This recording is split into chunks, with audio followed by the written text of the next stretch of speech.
Okay, good morning po sa bawat isa. And we are ready. Palakpakan po natin ng malakas ang ating Panginoon. Yon.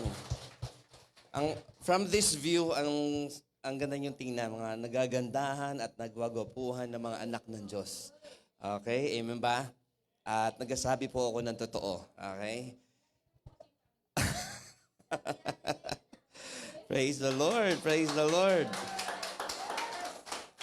Thank you for taking time na pumunta rito sa center, sa mga nasa online. Okay, stay put at talagang lalo tayong i-bless ng salita ng Panginoon. So, ang ating theme pa rin mga kapatid is about the unsung heroes of faith. Okay? Ang pananampalataya ay yung pagtitiwala sa Diyos at yung pagsasapamuhay ng kanyang salita. At anybody na namumuhay ng ayon sa kalooban ng Diyos, sa mahirap o sa madaling sitwasyon, according sa Bible, are heroes of faith. Yung alam mo na struggle ka sa pagsunod sa Diyos, pero sinunod mo ang Diyos kahit sa mga struggle mo, at kahit na mahirap, pero alam mo na ito yung kalooban ng Diyos, pero sinunod mo pa rin, you are a hero. Tingnan mo ang katabi mo, sabi mo, isa kang hero.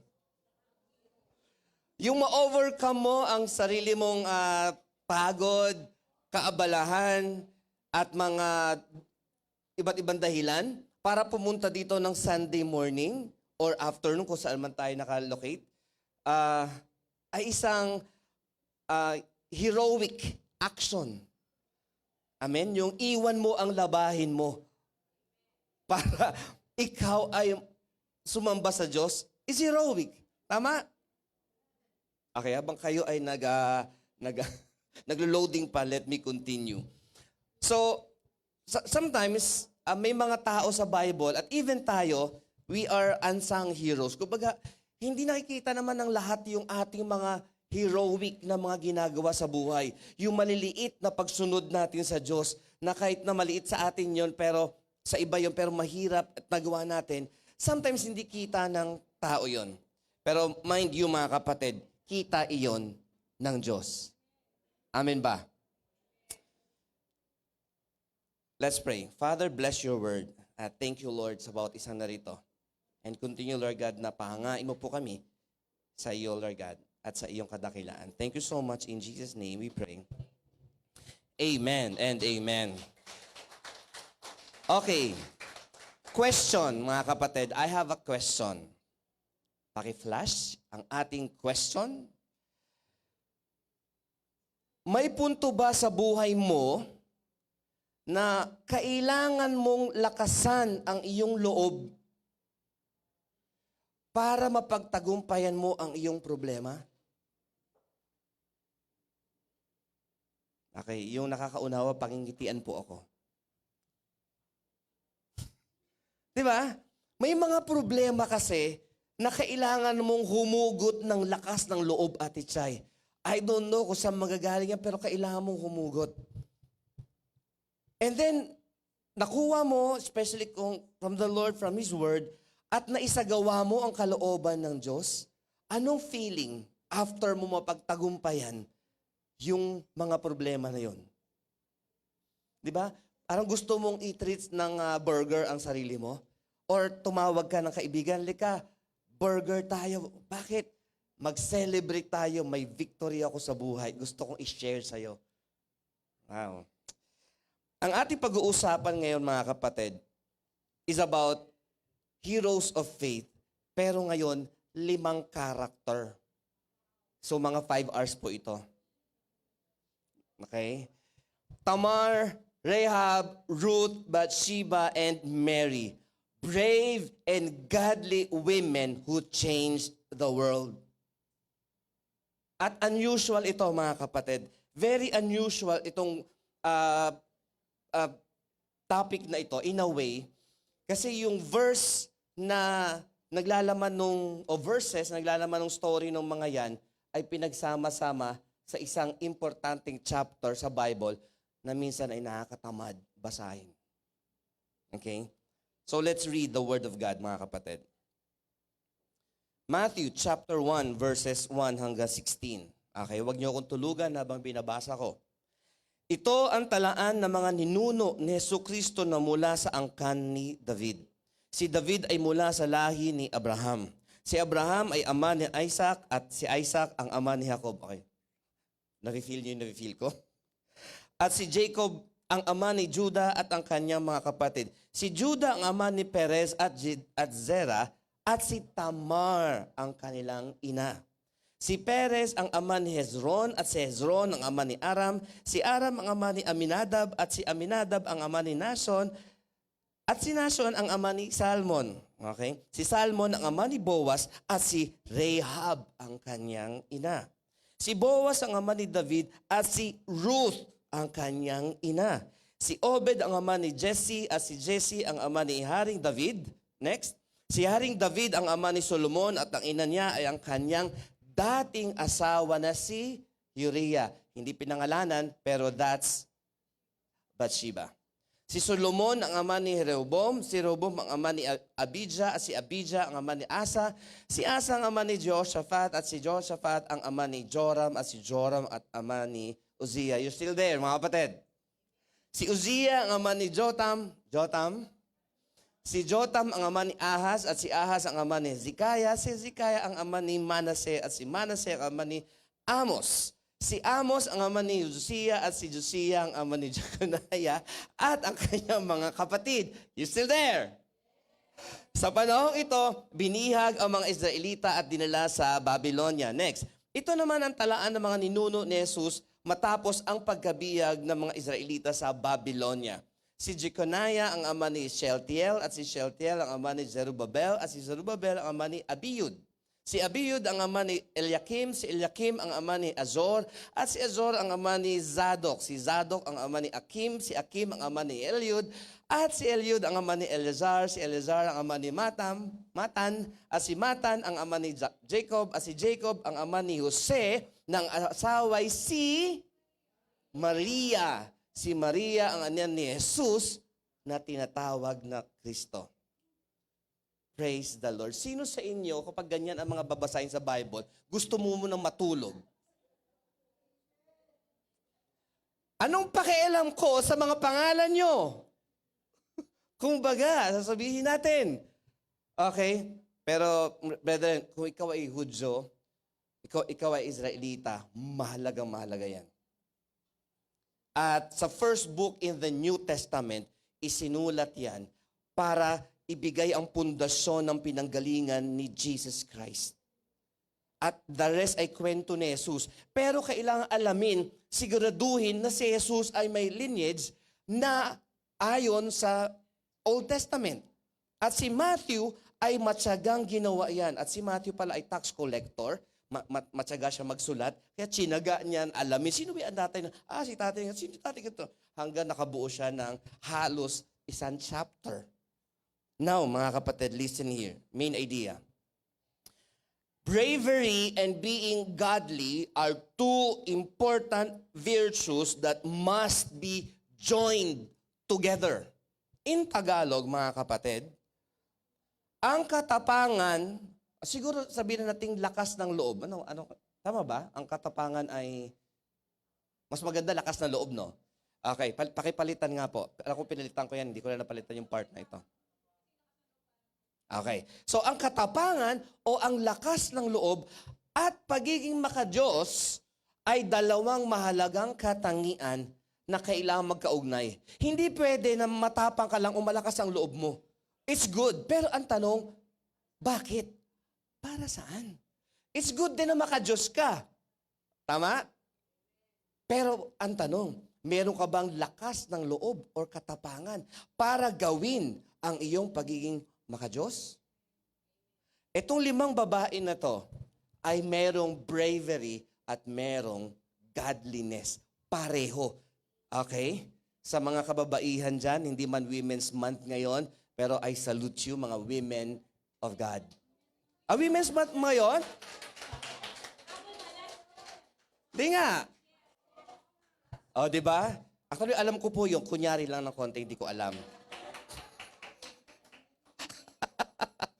So, Happy Women's Month. Okay?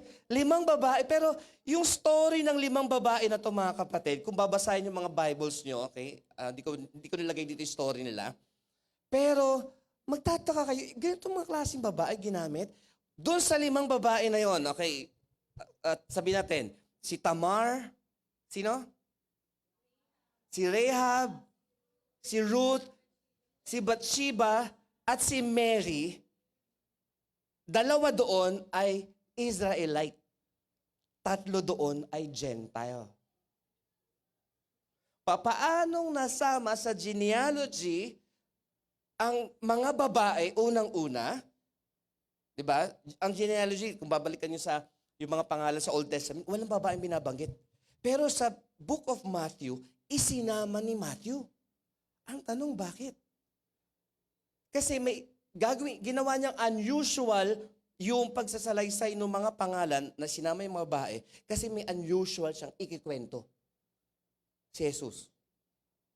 Sa 5 babae na to, 3 ay Gentile, pero lahat sila may certain bravery na para kung titingnan mo parang hindi tama sa isang banda. Okay? Pero isinagawa nila. Let me introduce niyo po muna sa 5 babae na yon very, very quickly.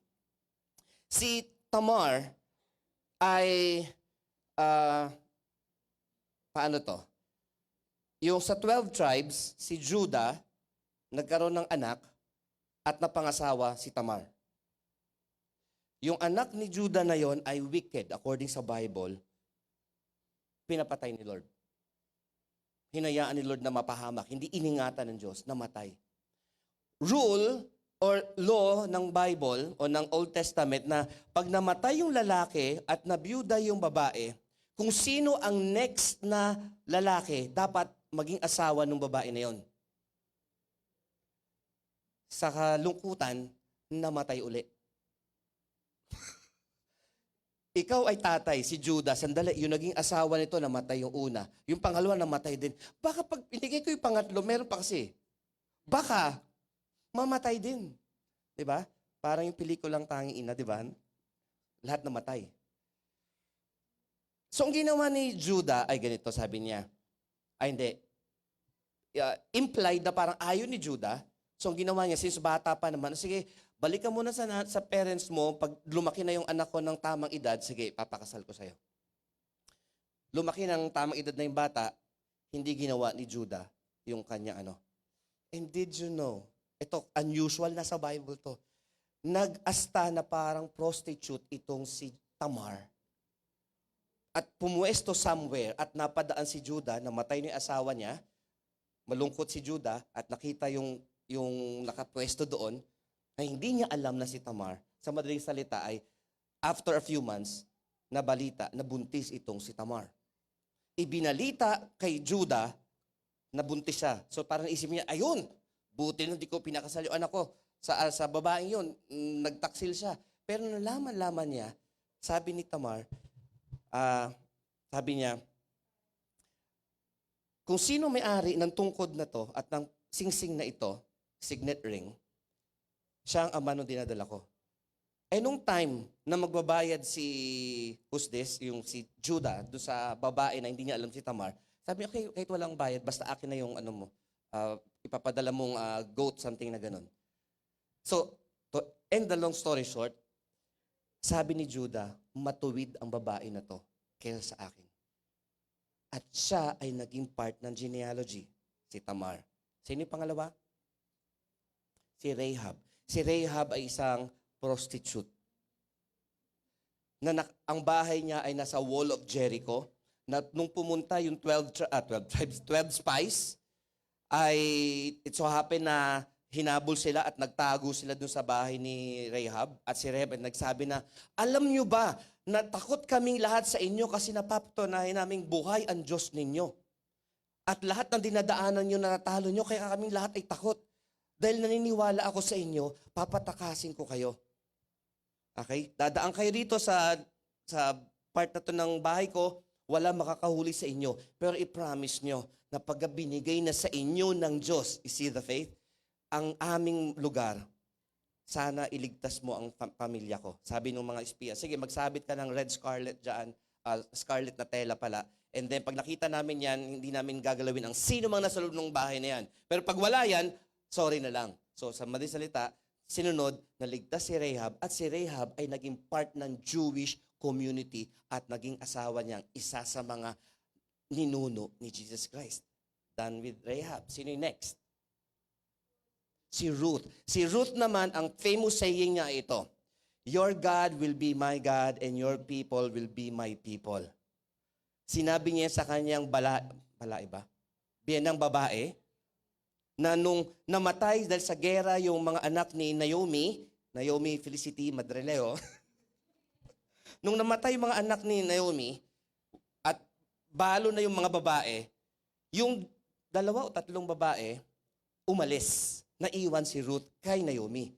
At sila ay nagtulungan kapag since taghirap, gumigiig si ano doon, pupunta si ganito, dumidiskarte sila sa buhay. Hindi iniwan ni Ruth itong si Naomi. Pero sabi ni Naomi, umuwi ka na, wala ka naman pakinabangan sa akin. Kung magkakaanak man ako, kailangan ko pa magkaasawa. At kapag nagkaanak ako, kunyari, aantayin mo para mag-asawa mo yung anak ko. So wala ka ng future sa akin.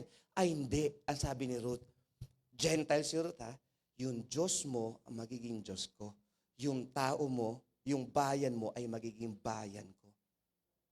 At dahil doon, isa siya sa mga mighty women of God na naging ninuno ni Jesus Christ. Who's next? Bathsheba, ang babaeng mahilig mag-take a bath. At nung siya ay nagtitake a bath, nakita siya ni David. Again, mali ang entrada. 'Di ba?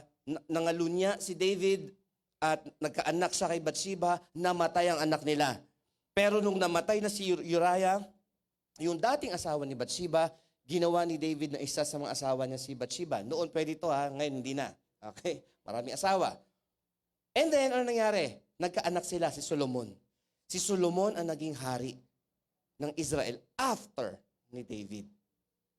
At si Bathsheba, na walang masyadong emosyon sa Bible. Ang linya niya lang sa Bible ay ito, I am pregnant. Yun lang. Wala siyang masyadong linya. Wala. Yes. Pero look at this, mga kapatid. Look at this.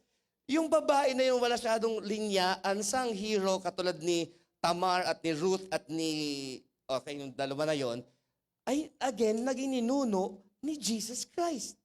And of course, sa pinagpala sa babaeng lahat, ay walang iba, kundi si Mary, the mother of Jesus, not the mother of God. Magkaiba yon. If God has a mother, then He is not God.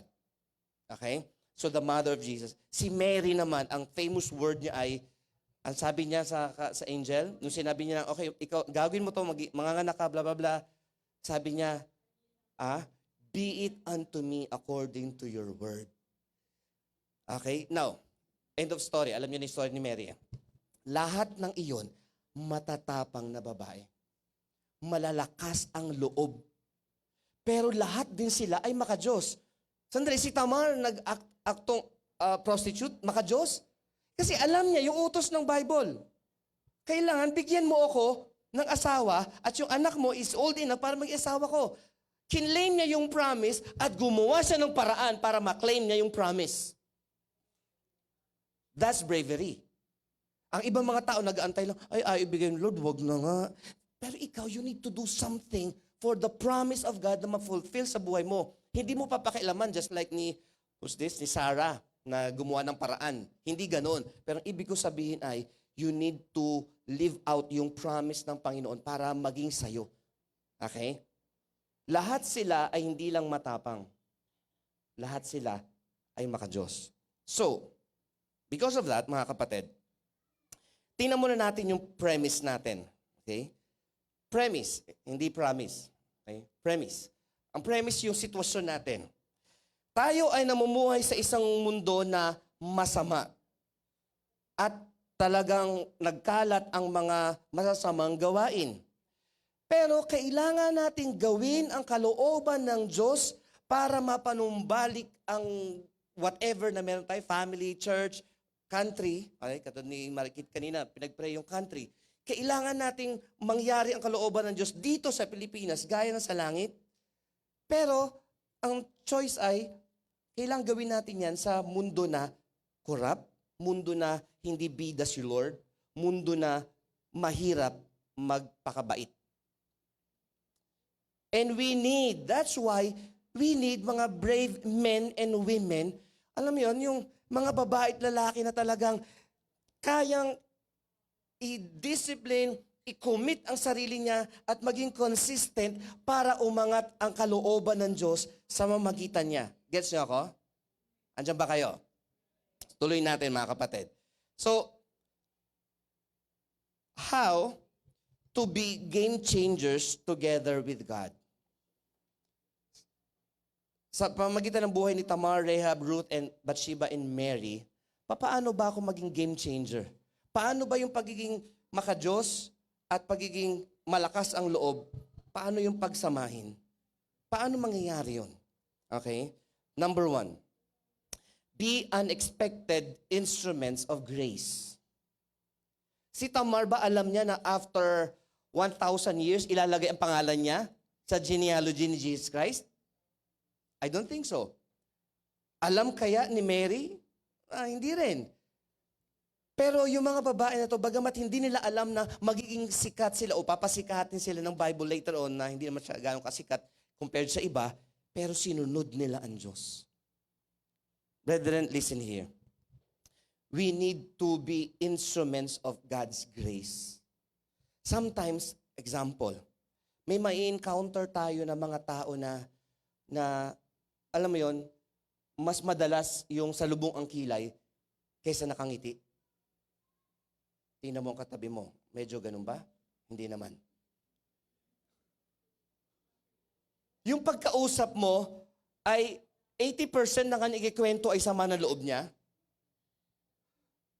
At paninisit, paninchismis sa ibang mga tao, whichever comes first. At dahil doon ay, para ayaw mo na siyang kausap, or kausap mo pa rin, pero change topic mo.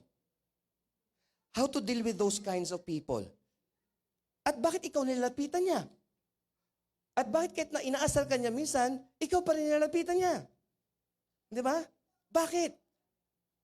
Bakit ikaw pa rin tinitingnan niya? At matyaga siyang hanapin ka para ikwento yung kinuwento niya sa iba, para ikwento sa'yo. At yung mga nangyari sa buhay niya. Why? Because sa paningin niya, ikaw ay instrument of God's grace. Maaring hindi niya alam. Okay? Andiyan ba kayo mga kapatid? Next slide. A man or any person, man or woman, can be instruments of God's grace. Think of Tamar. Tingnan mo, may 12 tribes. Nandiyan si Judah. Si Jesus Christ ay galing sa tribe of Judah. At marami namang matitino doon na mga anak si Judah or iba pa na maaring ibang piliin. Pero yung anak ni Tamar pa, and technically, anak din ni Judah. Di ba? Guess nyo? Paano nangyari yun? At paano siya nag-qualify? Hindi natin alam ang eksaktong pangyayari. Siguro pagdating natin sa langit, hanapin natin si Tamar at marami tayong pagkikwentuhan, Tamar. Interesting ang story mo, Tamar. Di ba? Pero ginamit siya ni Lord. Ang buhay ni Tamar, Rahab, Ruth, Bathsheba, and Mary ay nagpapakita ng stories na kung saan yung abilidad ng Diyos ay nangibabaw sa buhay ng mga tao, all because they are brave and godly. Di ba? Yung nasunod ang kalooban ng Diyos dahil sa pagsunod mo sa Diyos. Katulad sinabi ko last week, kapag ikaw, okay, listen here, kapag ikaw ay sumusuway sa Diyos, may consequences, tama? Ikaw, o ako, kung ako yun. Pero, ang consequences na yon, ikaw lang ba ang magsasuffer? Pag sumuway ka, ikaw lang ba ang paparusahan o madidisiplina ni Lord? Kasama mo ang pamilya mo. Kasama mo ang mga mahal mo sa buhay. Sumunod ka sa Diyos. Baliktarin natin story. Sumunod ka sa Diyos. Pagpapalain ka ng Diyos kasi sumunod ka. Yan ang rule ng Bible. And think of this. Sino pa ang pagpapalain ng Diyos kapag sumusunod ka? Ang pamilya mo, ang mga mahal mo sa buhay, or in church. So think of this. Para sumuway sa Diyos, kailangan mo maging matapang. Di ba? Amen. Para sumunod ka sa Diyos, kailangan mo rin maging matapang. Di ba? Sabi ng iba, masyadong demanding ang Diyos. Hey, listen, even ang mga bisyo ay demanding din. Demanding ang Bible. Ang mga chismosa, nakakausap mo, demanding din. Ang Bible, oh, pakinggan mo ko, basahin mo ko. Ang mga chismosa, ganun din. Pakinggan mo ko, kausapin mo ko. Di ba? Ang tanong na lang, kanino ka magpapademand? Okay? Pag sa chismosa ka nagpa-influensya, alam mo na, sasama ang loob mo sunod sa tao na hindi mo naman kagalit. Pag doon ka sa Word of God, alam nyo, pakabaliktaran, you will feel the love of God. God's grace is evident, mga kapatid, as He includes women in the genealogy of Jesus Christ. Again, nakalimutan ko na Women's Month pala ngayon. Pero kalooban ba ng Diyos na ito maging topic, mga kababaihan? Okay, again, salute sa mga kababaihan. Okay? Lalo na sa mga kababaihan. Okay mo, palapanan nyo. Lalo na sa mga kababaihan na kahit na dumaan sa ang daming problema na mas mahaba pa sa listahan ng bumili ka ng maraming grocery sa Pure Gold. Okay? Pero nandito at naglilingkod sa Diyos, sumusunod sa Diyos, sumasamba sa Diyos, at papalpak along the way, pero nagpapatuloy. Okay? Tulungan nyo akong isalute ang mga kababaihan. Pwede ba ito, may mga kababaihan, please? Kabataan o hindi na kabataan tayo, mga babae. Tumayo po lahat ng kababaihan. Okay, kababaihan po.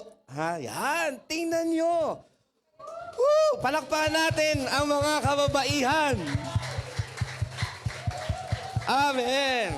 Woo! Salute si Lord sa inyong lahat. You may be seated, brethren.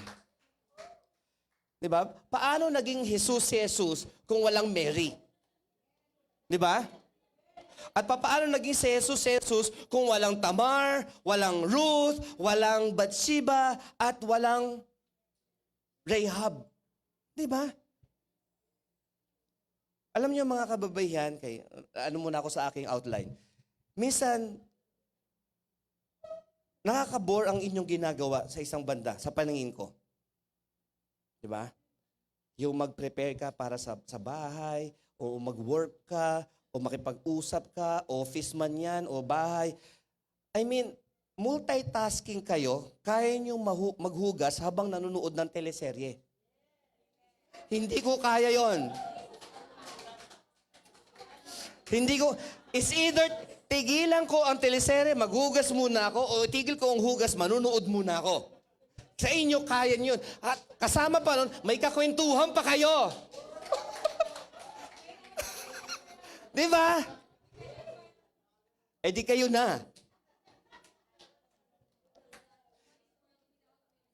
And ito pa, according sa studies, ang mga kababaihan has more brain cells dahil kahit sa mga kalalakihan. Okay, mga kalalakihan, mamaya, antay kayo, ha?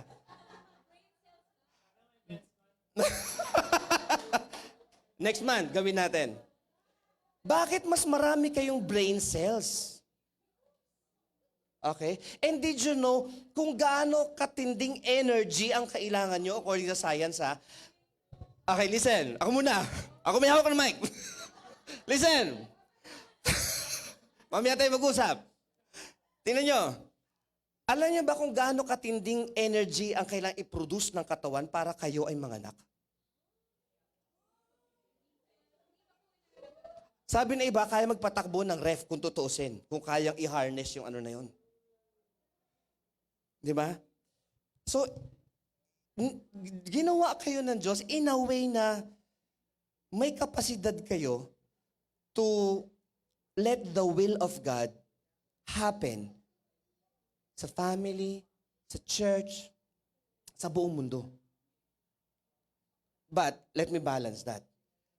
Pero with the help of other people. At kung ikaw ay married with your husband, in submission to your husband. Amen ba? Yung brain cells mo, isubmit mo yan, ha? Kaya tingnan nyo, alam niyo parang, ito may napanood ako sa YouTube minsan. May illustration sa akin. Pakinggan niyo ako. May dalawang parang lagayan siya na mataas at may brain dito, hindi yung brain na totoo, kundi toy brain lang.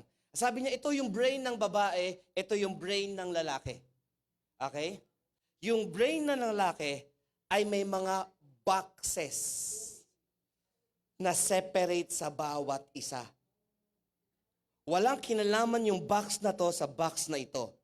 At yung box na to walang kinalaman sa lahat ng boxes sa loob ng lagayan. Amen ba? Amen ba mga kapatid? Okay, pakinggan niyo muna ako. Tingnan nyo.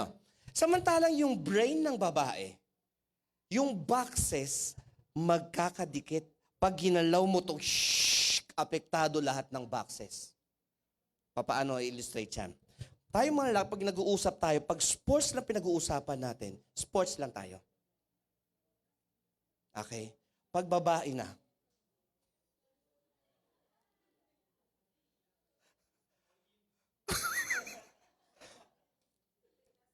di ba? Di ba? Ano, guess yun siguro ako. Magkakadugtong yun. Maski yung topic na pinag-uusapan nung panahon pa ni Jose Rizal. Pag napag-usapan ng sports, babalik yung kay Jose Rizal. Maniwala kayo. Yan ang wiring ninyo bilang babae. Kaya nyo idugtong kahit anong topic. Sa isang topic.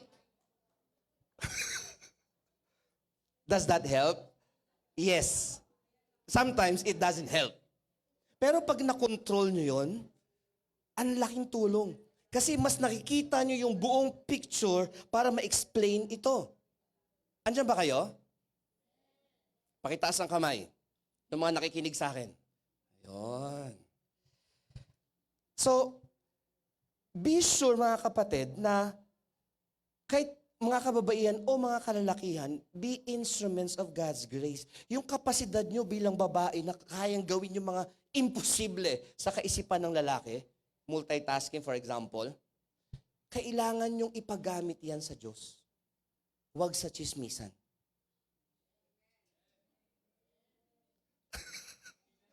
Maling paggamit ng husay nyo, mga babae, kapag ginamit nyo yan sa chismisan o para siraan ng ibang tao. Okay?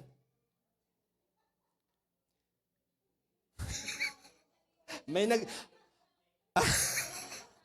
gumagano, no? Check! Okay, more check! Di ba? Minsan, pag nag-uusap kayo ng common na topic, na parang ganito, katulad dito minsan, pag ako nanonood kasi, inaalam ko yung mga artista. O pag may bagong artista, hindi ko alam ito, sinisearch ko yun. Ba, si Grace pala napapansin yun. Lalo pag babae yung artista. Minsan nagsalita yan, sige, i-search mo na yung babae na yan kung saan yun, sa Google mo na yan. O yung pala, jelly. Pero yung kanyang favorite na si Nicolas Cage, alam ba si Nicolas Cage itong pelikula, pag nagsabi na akong babae, yan, sino naman yung babae niya? Iba, pag ikaw pinag-uusapan, iba ang dating. Nagko-connect kasi kung saan-saan. Ayan. Mamaya, sharing tayo ha. Mayroon lang ako ilang minuto, according kay Ate Enz. Si Ina pala. Si Enz. Tama ako si Enz nga. Okay? Nakita niyo yung babae sa likod na yon? Yung nakaupo sa mataas na high chair. Ganyan siya minsan, no?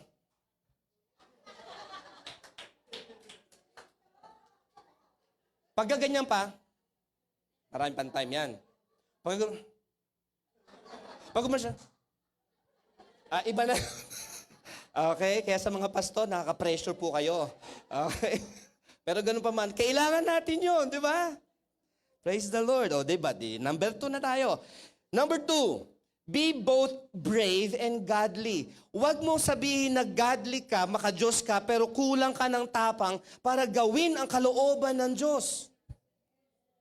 Amen? Andiyan ba kayo? Okay. Wala mo nang kakwentuhan. Ako muna magkikwento rito. Tingnan niyo ako mabuti. Ayan. Hindi pwede sabi mo maka-Diyos ka, pero kulang ka ng tapang. You need all the bravery na kailangan mo para gawin ang kalooban ng Diyos. Sa mga kabataan, yung peer pressure. O, tara na, try mo to. Bisyo, ganon. Kailangan mo ng tapang para sabihin na, ayaw ni Lord na magbisyo ako. Pero minsan, ayaw niya mapahiya yung kaibigan niyo, di ba? Mga kabataan. Di ba? Ayaw niyo mapahiya yung kaibigan niyo. Pagbibigyan niyo siya. Tapos pagkatapos makukonvict ka, Lord, hindi kita nasunod. Hey, balik tayo ng konti. Humingi ka sa Diyos ng tapang na gawin ang kalooban niya kahit na pinipressure kang gawin ang mga bisyo na yan. Yung pagiging magagalitin natin. Alam natin na hindi dapat nagagalit na nagkakasala. Di ba? Pero minsan nagpapadatay sa emosyon natin.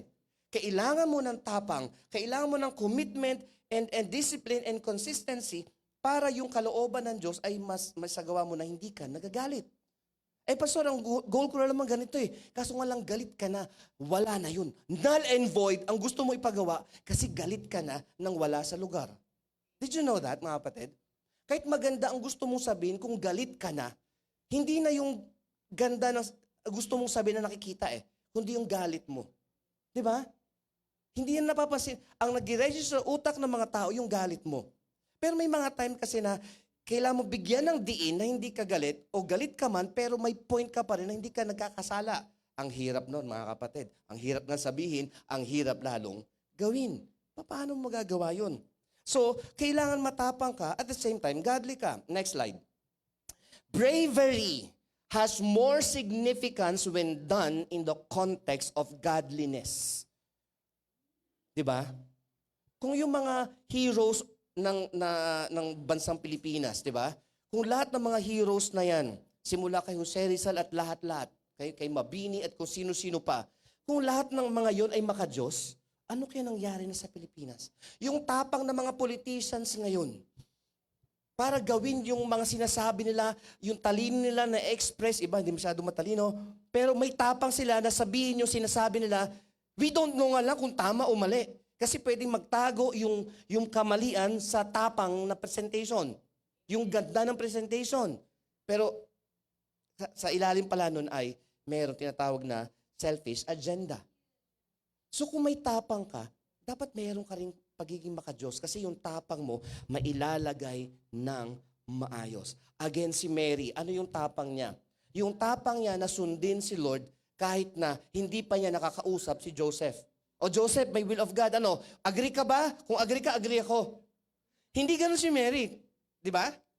Hindi pa nag-agree si Joseph, may message na siya from the Lord, nag-agree na si Mary. Kailangan mo ng tapang para gawin yan? Yes. Si Joseph, kailangan din ng tapang para gawin yun? Yes. Pero sumunod din si Joseph, thank you sa kanila. Nagkaroon tayo ng Jesus Christ. So, what's my point here, mga kapatid?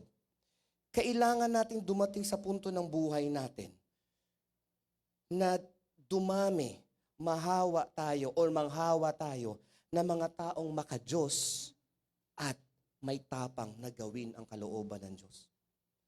Did you know in the Bible, kay dagdag ko na lang to, sa Revelation, sino ang mga mapupunta sa impyerno? Nakalagay doon, mga sexually immoral, mga sumasamba sa Diyos-Diyosan, practicing witchcraft, and did you know may nakalagay doon, the coward, or sa Tagalog ay mga duwag. Duwag na nga, kawawa naman, idadalim pa sa impyerno, duwag lang yan. Hindi. Yung tinutukoy doon yung mga duwag sa pagsunod sa salita ng Diyos. Mas takot sa Meralco kaysa sa utos ng Diyos. Mas takot sa asawa kaysa sa Diyos.